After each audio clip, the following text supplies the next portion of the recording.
Hi everyone. So today we will be going through the topic called array. This is the most important topic I can say. Normally in the interview they may ask why do we need array? What all the types of array we'll be having? And also they may give some tricky questions like let's say we have the memory A and memory B and copy from memory A to memory B. The specifications are like memory A will be having 1024 depth and it's 16-bit wide, and in the same way memory B will be having 512 depth and it's a 32-bit. So these kind of things they may ask. So let's go with one by one in the sense the types of array. Why do we need array? See, basically array is like a storage element I can say. So here if I want to store something, so I need a array. So now if I say that the types of array will be like, let's say array we will be having, and the types of array will be fixed size array and packed and unpacked array and dynamic array, and another is associative array.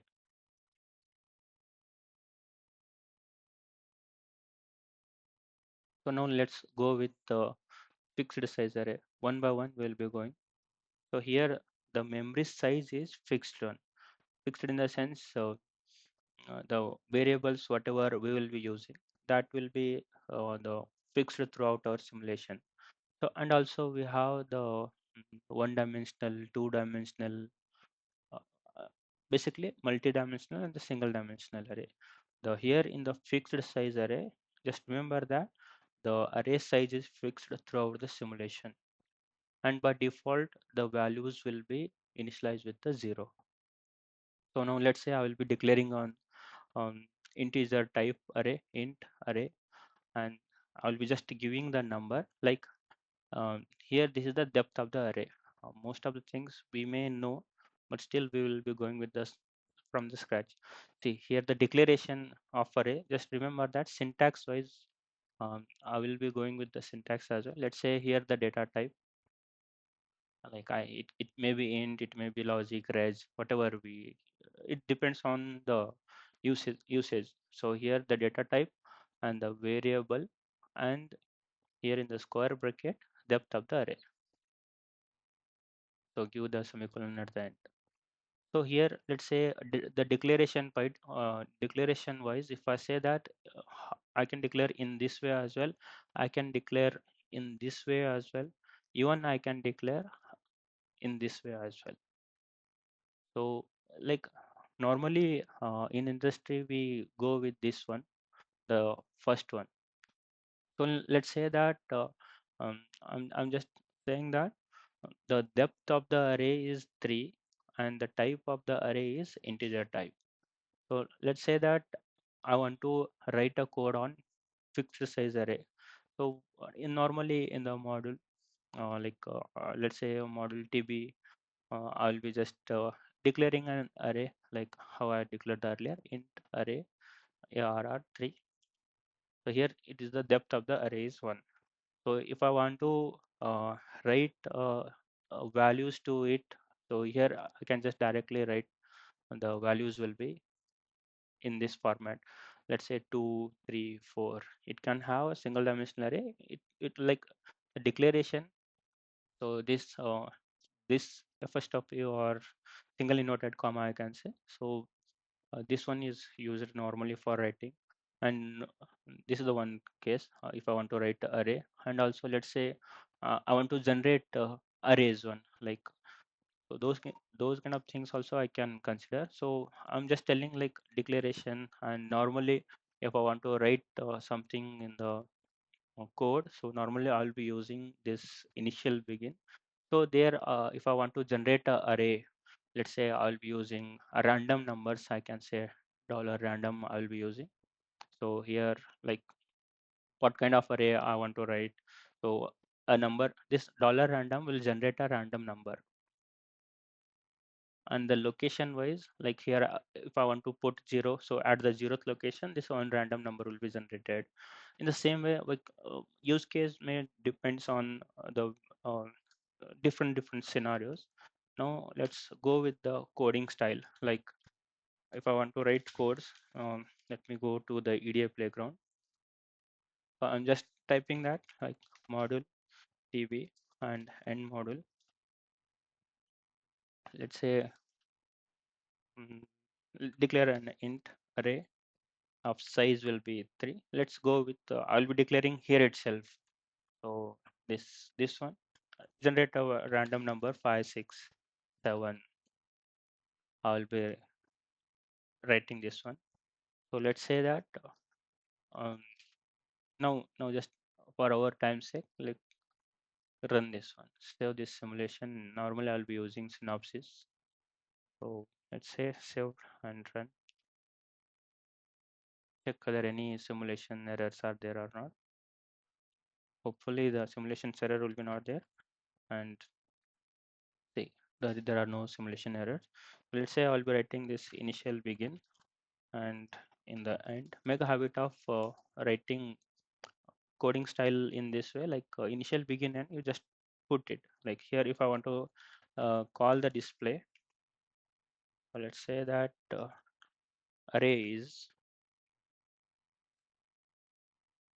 so declaration of array is like array. So here like we will be having m percentage d for integers. Like here in the same way we have the array percentage 0p. So save this and run. So now we should be able to see the array is 568. See, the array is 568. Now let's say I will be declaring one more array, int array 1, and give the same way. Like I will be writing um, so here let's say I will be using one more initial begin block, initial begin end. So now I want to generate numbers to array. So let's say how I can say just it's like playing with the arrays. So generate, and one number will be generated. So dollar, let's say display I will be using. Just copy paste the above one.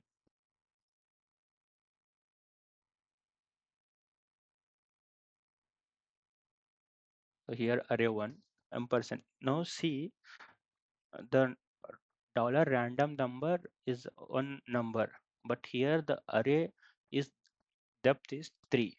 So if I save this one, so we will be getting a error. Let's say what kind of error we will be getting. It's like uncompatible, like mismatching. See, type of source is incompatible with the type of target. So here source and target are different. So one array, I cannot add any random number to it. So for that, you just declare a number. Let's say, see now what will happen at 0th location. Sorry, at 0th location, that whatever the number is generated, that will be written on the 0th location. See here now I can able to see that at 0th location on number is generated. And in the same way, if I want to add, copy and paste it one more time, like for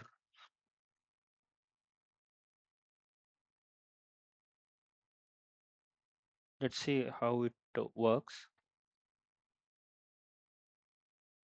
First location and the second location. Save it. Like even we can use with for each also, like loops are there. We will be covering that also. See the three locations, whatever we have used, like the numbers will be declared. Meaning we can see that numbers are there. So let's say what will happen if I want to add one more array and the size is beyond it. Let's say what kind of errors will be getting. It's just like learning wise. If I want to say, see, observe the error, like out of some, see the numbers were generated and we were able to see, but before compiling we were getting some errors. See here it's a warning giving index out of bounds, like whatever the boundary limit is there. See here the select index is out of bound, like it's 0 down to 2, so it can have only three numbers. But now we are giving out of, even it is a error. So let's say if I want to change simulator, let's see what whether we will be getting a error or warning. It's just for our understanding, like see we are getting some memory index out of the one. So here also a display error in this one we are getting, and the format is ignored. Illegal width for illegal width specifier in the format. Okay, illegal width it is showing. Okay, so here so something we are getting like width and all. Just remove this one. See, this is the one way I can tell. Now, if I want to use the uh, for each loop, let's say we will be having one for each.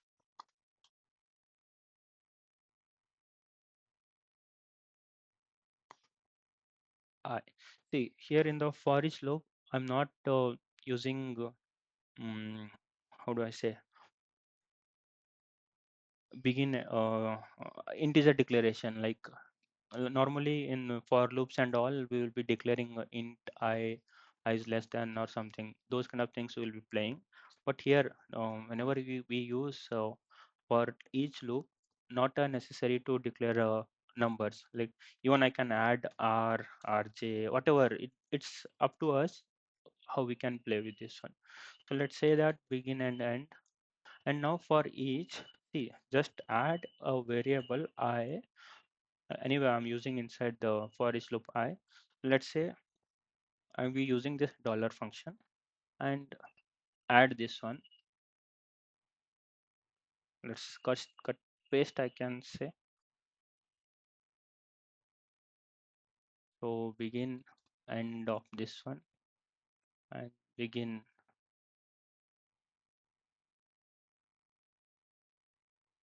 See, now save this and run once again. So what kind of errors or what kind of things we will be getting, just observe. So let's change the simulator also. So in the for each loop, whatever array, okay, I have generated. Okay, add this array. Okay, anyway, this 5 6 7 not generated, but now run this one. See what is happening is like your first array display statement for this array is 5 6 set. It's okay. And now in the second iteration in the sense in the for loop, sorry, for each loop.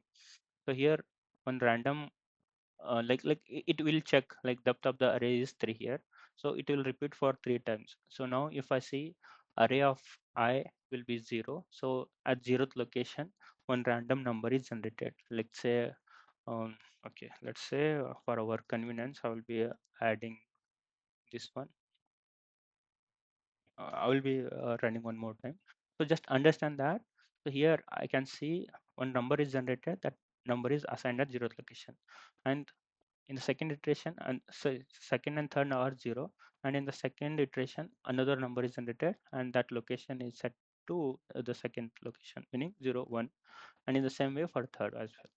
So now let's save this and run one more time.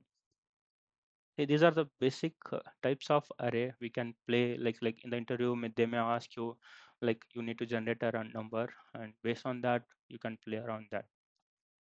So this is just about the fixed size array, I can say. Even see, there are single size array and single dimensional, and the second one is multi-dimensional. We'll be going with the next video on that one.